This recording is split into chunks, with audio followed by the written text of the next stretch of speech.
Okay, we have some breaking news to bring you now about the Liberal leadership campaign. The CBC's chief political correspondent, Rosemary Barton, is here in the studio with me, and she has more.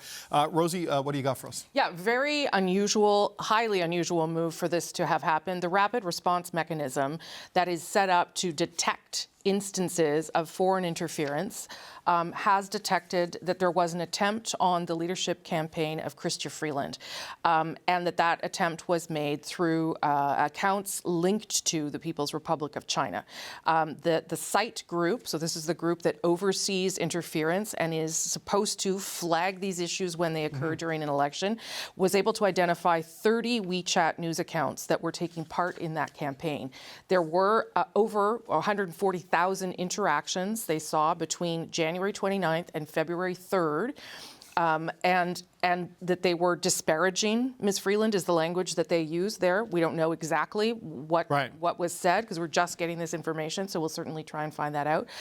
CITE, this rapid response mechanism, did reach out to the executive of the Liberal Party of Canada today to let them know that this had happened. They also let Chrystia Freeland's leadership campaign know about the findings, and they continue to say that they are going to keep watching, obviously, to see if there's other attempts by foreign state-backed actors to get involved in this leadership campaign.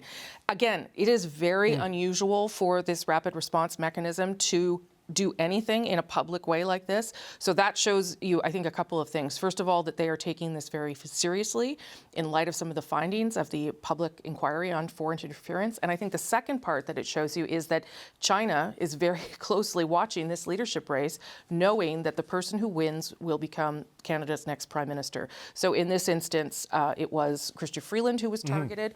And they are making this public, obviously, because they want to be transparent about these things, because there's been criticism that they weren't transparent enough in the past. It's interesting too, Rosie, because we have seen similar instances of WeChat being used in the Richmond East, I believe is the riding, where Kenny Chu, the Conservative candidate, complains he was the target of a smear campaign on WeChat about his support for a foreign agents registry. And the excuse at the time for not going public was that they felt that the media ecosystem had cleansed itself and they couldn't conclusively link it to the state of, to the People's Republic of China. But here they say an anonymous blog that has been previously linked by experts at the China Digital Times to the People's Republic of China. So I would say you're probably right. The experience of not acting then, having this link, and Justice Og saying, the media ecosystem does not cleanse itself. You need to go public on these things. We have this. And saying, again, in this release, that they detected coordinated and malicious activity about Ms. Freeland, that this was,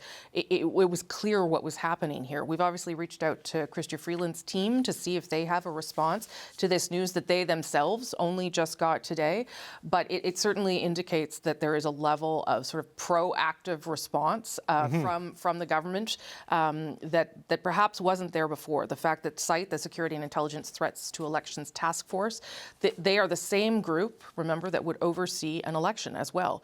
So they are obviously making a decision that they need to start raising flags very quickly once they see what they call malicious activity in this case. Okay, Rosie Barton, wouldn't be a day without breaking news, would it? That's our chief political correspondent, Rosemary Barton.